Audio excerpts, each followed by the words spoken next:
नमस्कार दोस्तों, मैं अंकुर उपाध्याय स्वागत करता हूं आप सभी का आपके अपने YouTube channel share market analysis में। दोस्तों, बाजार में कुछ नहीं हो रहा। एक बार फिर से बाजार न्यूट्रल है, मतलब मूड में नहीं है कुछ करने के बड़ा। आपके लिए कल अमेरिका के बाजार गिर गए, जिसकी वजह से ऊपर से एक थोड़ी डिप देख ली है आप सभी ने। लेकिन अगर मैं अच्छी चीजों की बात करूं तो बड़े लंबे समय बाद एफआईआई और डीआई दोनों का कैश मार्केट में बाइंग फिगर एक साथ आया। अगर मैं अच्छी चीजों की बात करूं तो currently Nasdaq futures and Dow futures दोनों ही अच्छे पॉजिटिव दिख रहे हैं, जहां पे Nasdaq around more than 100 points ऊपर दिख रहा है, नेस्डेक फ्यूचर्स। ठीक है, तो ये थोड़ी अच्छी चीजें हैं। अब मैं आप सभी के साथ पहले कल का अमेरिका का बाजार बताना चाहूंगा, जिसकी वजह से अपन शुरुआती कारोबार में थोड़ा बहुत लाल निशान में फिसलते हुए दिखे हैं। क्योंकि अमेरिका में एक 5-7 ट्रेडिंग सेशंस के बाद हल्की सी मंदी देखने को मिली है, हल्का लाल निशान देखने को मिला, बाकी कुछ खास नहीं था। तो अमेरिका में कल गिरा भाई साहब नेस्डेक इंडेक्स। नेस्डेक गिर गया 1.5% से ज्यादा, 300 पॉइंट नीचे चला गया नेस्डेक। और डाउ जोन्स में भी करीब आधे % की गिरावट देखने को मिली है। रसेल 2000 1% टूट गया और S&P 500 में भी 1% की गिरावट थी।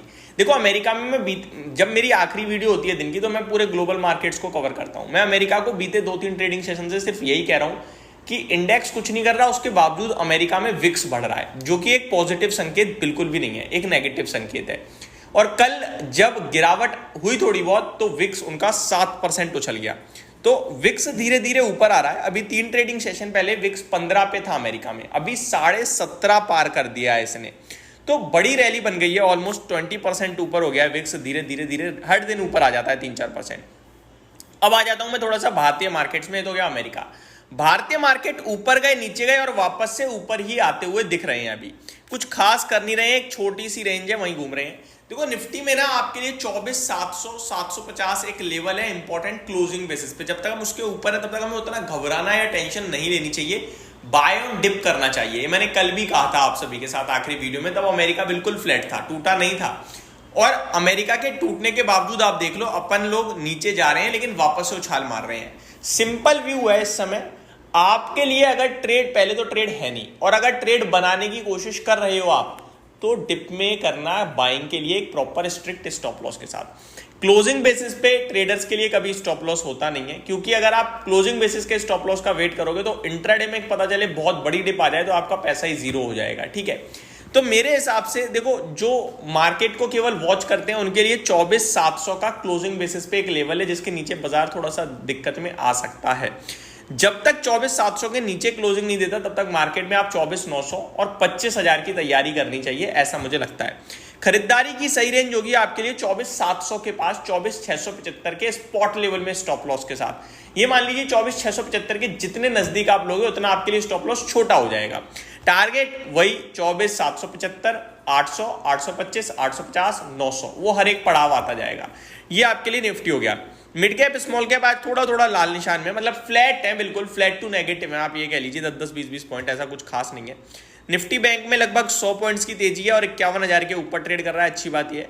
सेंसेक्स 81,000 के ऊपर ट्रेड कर रहा है और निफ्टी लगभग 24,800 के ऊपर ट्रेड करते हुए दिख रहा है। एडवांस और डिक्लाइनिंग शेयर्स का रेशो एक बार फिर बिगड़ता हुआ दिख रहा है दोस्तों। 1250 शेयर पॉजिटिव है तो 958, 960 ऑलमोस्ट कह सकते हो आप, 960 शेयर्स नेगेटिव है। ये दर्शा रहा है कि थोड़ा थोड़ा ना लाल निशान में स्टॉक डेली जा रहे हैं। मैं आपको कल भी रील में यही बोल रहा था, वीडियोस में भी यही बोल रहा था, अभी भी यही बोल रहा हूं कि इंडेक्स आपको कुछ नहीं कर रहा। इंडेक्स लगेगा कि ठीक है ना, न्यूट्रल है, कुछ नहीं है, लेकिन आपकी पोर्टफोलियो हर दिन आपको दर्द दे रही होगी, क्योंकि स्टॉक्स टूट रहे हैं। जो बढ़ता है वो एक साथ बढ़ता है, वो भी एट द एंड नीचे आ जाता है।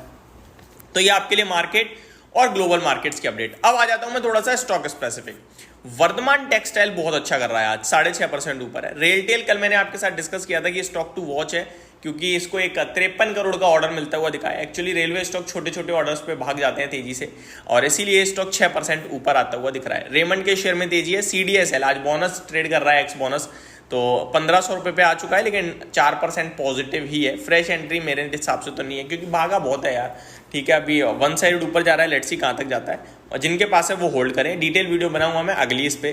दीपक नाइट्राइट में गिरावट है, लोधा में गिरावट है, उनो मिंडा में गिरावट है। एक तरफ मिंडा को बढ़ रहा है, उनो मिंडा नीचे आ रहा है, और दोनों ही ऑटो एंसिलरी हैं। जुबलिएंट, इंग्रीविया, पीएनबी हाउसिंग के कुछ स्टॉक हैं जो टूटते हुए दिख रहे हैं। जोमेटो कल डील के बाद तो ऊपर से नीचे आ गया था, लेकिन अभी फाइनली ऊपर आता हुआ दिख रहा है। जीएमआर एयरपोर्ट्स में अच्छा एक्शन आ रहा है, आरबीएनएल में अच्छा एक्शन चल रहा है, टाटा मोटर्स के डीवीआर में अच्छा एक्शन चल रहा है। तो ये कुछ स्टॉक्स हैं जिनमें अच्छा मूव आता हुआ दिख रहा है फंड्स के हिसाब से। कुछ स्टॉक्स जो मैंने आप सभी के साथ कल डिस्कस करे थे, नाइका, मैंने कहा था इसमें ब्लॉक डील होनी है 198 के भाव पे, अगर होगी तो आप 198 पे ही उठा लेना। क्लियर कट स्पष्ट शब्दों में कहा था कि 200 रुपये पे आ जाए, 198 पे आ जाए, उठा लो इसे, खरीद के बैठ जाओ। और 235 रुपए के लक्ष्य बन सकते हैं इस स्टॉक में। 193 का आपका स्टॉप लॉस है स्ट्रिक्ट। रिस्क रिवॉर्ड बहुत फेवर में आ जाएगा, छोड़ना मत। मौका ही नहीं दिया शेयर ने, ऊपर चला गया डील के बाद। आप देख लीजिए, आप 218 हो गया स्टॉक। मैं सिर्फ यही कहूंगा अपने व्यूअर से कि आप इसको बेचना मत, क्योंकि ये 235 की तैयारी में है और जो आज सौदा हुआ है ना उसमें लॉक इन है 45 दिन का। देन डेफिनेटली पॉजिटिव वाइब भी लगेगा मेरे को लगता है, तो ऊपर जाने की संभावना ज्यादा है। आज शिपिंग से गार्डन रीच में हल्का मूव आ रहा है ऊपर की तरफ, बहुत ही अच्छी बात है, क्योंकि इन्वेस्टर्स को राहत मिल रही होगी, बड़े दिनों से टूट रहे हैं धीरे धीरे करके। तो आज थोड़ा ऊपर आता हुआ दिख रहा है 3-3.25%। बजाज ऑटो 10,000 के ऊपर निकल गया है। टीवीएस मोटर में अच्छा मूव देखने को मिल रहा है ऑटो स्पेस से। इनफैक्ट अगर आज आप सेक्टर स्पेसिफिक बात करें तो ऑटो इंडेक्स मार्केट को लीड करने का काम कर रहा है और आईटी में हल्की सी प्रॉब्लम देखने को मिल रही है। तो यही आपके लिए पूरा बाजार है अभी तक का। एक बार निफ्टी को और देखें तो 28 स्टॉक्स नेगेटिव है, टाइटन लीड कर रहा है गिरावट को। Then LTI, Mindtree, Wipro, Grasim, Tata Steel. और पॉजिटिविटी भी है, 22 शेयर्स हैं जिसको लीड कर रहा है Bajaj Auto, Coal India, Hero MotoCorp, Tata Motors, यानी कि टॉप 4 में टॉप 3 आपके लिए ऑटो से हैं। Then Apollo hospital, BPCL, MNM, Reliance, ये स्टॉक हैं जो आज बाजार को सहारा देते हुए दिख रहे हैं। तो इस वीडियो में दोस्तों इतना ही। अगली वीडियो में स्टॉक स्पेसिफिक बात करेंगे। चैनल के साथ बने रहिए। Thank you so much for watching this video. Have a great day guys.